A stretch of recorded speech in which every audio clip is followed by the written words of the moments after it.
اسلام کتنا حسین ترین اور حقانیت والا مذہب ہے کہ لوگ چاند پر گئے اور چاند پہ جانے کے بعد بڑے خوش ہوئے کہ ہم چاند پر آ گئے، اور ہم نے جو وہ چاند پہ آنے کے بعد بہت بڑا کارنامہ انجام دیا۔ لیکن جب وہ چاند پر پہنچے تو چاند پر پہنچنے کے بعد انہوں نے دیکھا کہ یہ چاند کبھی توڑا گیا تھا، یہ چاند کبھی توڑا گیا تھا اور توڑنے کے بعد کبھی جوڑا بھی گیا تھا۔ جیسے آئینہ ٹوٹ کر جوڑا جائے تو اس میں سے ایک ہلکا سا نشان ہوتا ہے، ایسے انہوں نے وہاں محسوس کیا۔ تو انہوں نے تحقیق کی کہ اتنا بڑا چاند جو زمین سے بہت بڑا ہے تو اس کو کیسے توڑا جا سکتا ہے، اور توڑ لیا گیا تو پھر جوڑا کیسے جا سکتا ہے۔ جب انہوں نے تحقیق کی تو پتا چلا کہ ہاں آج سے کچھ صدیاں پہلے ایک ایسا اللہ کا برگزیدہ بندہ تھا جس نے مینا کی وادی میں یا جبل ابو قبیس پہ کھڑے رہ کر اشارہ کر کے ہی دو ٹکڑے کیا تھا، اور توڑنا تو سب کو آتا ہے لیکن انہوں نے جوڑ بھی دیا تھا۔ حضور علیہ السلام نے توڑا بھی تھا اور جوڑا بھی تھا۔ قربان جائیں، جب ان کے انگلی کے اشارے کی شان یہ ہے انگلی کے، تو ان کے پنجوں کی شان کیا ہوگی، اور جب ان کے پنجوں کی شان آپ اندازہ نہیں کر سکتے تو ان کی کلائی کی شان کیا ہوگی۔ یہ جو میں اشارہ کر رہا ہوں یہ میرے گنہگار ہاتھ ان ہاتھوں کے برابر نہیں ہے، بس میں سمجھانے کے لیے۔ تو ان کی کلائی کی شان کیا ہوگی، اور جب ان کی کلائی کی شان بے مثال ہے تو ان کے بازوؤں کی قوت کیا ہوگی، اور جب ان کا بازو بے مثال ہے تو ان کے سینے کا عالم کیا ہوگا، اور ان کے وجود ناس کا عالم کیا ہوگا۔ اور جب ایسے وجود والے محمد کی یہ شان ہے تو محمد عربی کو بنانے والا جو خدا ہے اس کی شان کا عالم کیا ہوگا، اس خدا کی قوت کیا ہوگی۔ ہم تو اس اندیکھے خدا کو حضور کے ذریعے سے مانتے ہیں کہ جب یہ ایسے ہیں تو وہ کیسا ہوگا۔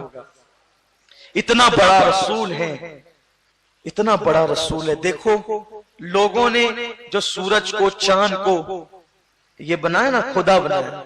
آج بھی ہندوستان کے اندر ایک چیز چل رہی ہے کہ سورج کو نمسکار کرو۔ سورج کو اسکولوں میں جو وہ لوگ چاہتے ہیں کہ یہ عام ہو جائے، اور خاص طور پر گورنمنٹ کے اسکولوں میں کہ سورج کو نمسکار کرو۔ پہلی بات تو مذہب اسلام میں نمسکار کہنا یہی حرام ہے۔ ہم کسی کو عام انسان کو بھی نمسکار نہیں کر سکتے۔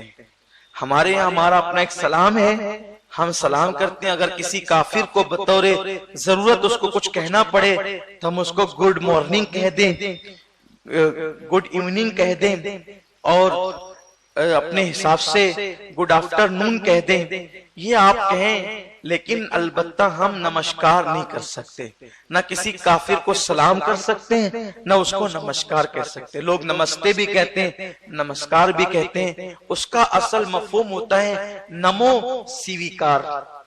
تو یہ جو نمو سیویکار ہے اس کا معنی اسلام میں جائز نہیں ہے، اس کی اجازت اسلام میں نہیں ہے۔ جب انسان کو ہم نمسکار نہیں کر سکتے تو سورج کو کیسے کریں؟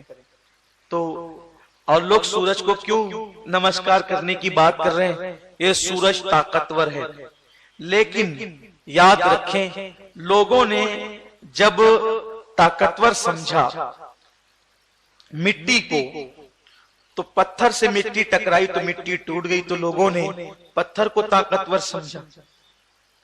لیکن جب پتھر آگ میں جلا تو لوگوں نے آگ کو طاقتور سمجھا، ٹکڑے ٹکڑے ہو گئے جل کر کے۔ لیکن جب اس آگ کو لوگوں نے دیکھا کہ پانی پڑا تو آگ بجھ گئی، تو لوگوں نے پانی کو طاقتور سمجھا۔ اور پانی جب طاقتور تھا تو پھر لوگوں نے یہ دیکھا کہ چاند جو ہے وہ اتنا طاقتور ہے کہ جس وقت وہ اپنی مخصوص تاریخوں میں سمندر پہ پڑتا ہے تو مد و جزر کے ذریعے سے وہ پانی کو اچھالتا ہے اور سمندر مد و جزر آ جاتا ہے، یا سورج کی شعائیں اس پہ پڑتی ہے تو وہ پانی بھاپ بن کر کے اڑ جاتا ہے۔ حیرت کی بات یہ ہے کہ جب سورج اور چاند اتنے طاقتور قرار دیے گئے کہ جو مٹی پتھر سے ٹوٹ گئی، جو پتھر آگ سے ٹکڑے ٹکڑے ہو گیا، جو آگ پانی سے جل گئی بجھ گئی، اور پانی کو پھر سورج ہوا میں بادل بنا کر لے اڑا اور چاند نے مد و جزر کے ذریعے سے اس کو ادھر سے ادھر اتھل پتل کر دیا، تو لوگوں کی رائے اس پر آ کر ٹک گئی کہ دنیا میں چاند و سورج سے زیادہ کوئی طاقتور نہیں ہے، اس لیے لوگ اس کے آگے ہاتھ جوڑنے لگے۔ میرے اللہ نے فرمایا حبیب دنیا تو اسے طاقتور مان رہی ہے، ایک کو توڑ کر کے بتا دے اور ایک کو واپس بلا کر کے بتا دے کہ ان کی طاقت نہیں ہے، طاقت تو میرے اندر ہے۔ لیکن جب اس کو طاقتور سمجھا تو لوگوں نے اس کے آگے ہاتھ جوڑ لیے۔ تو جب آپ واپس ایک کو بلاؤ گے اور ایک کو ٹکڑے کرو گے تو لوگ تمہیں خدا کہیں گے۔ تو پھر ایک کام کرو، پھر آپ یہ بھی کہہ دو قل انما انا بشر مثلکم، کہ میں تو تم جیسا ایک انسان ہوں، تاکہ لوگ تمہیں خدا نہ کہے، کیونکہ وہ تو یہ بات نہیں کہیں گے نا، تو یہ بات محبوب آپ کو کرنی ہے۔ تو اللہ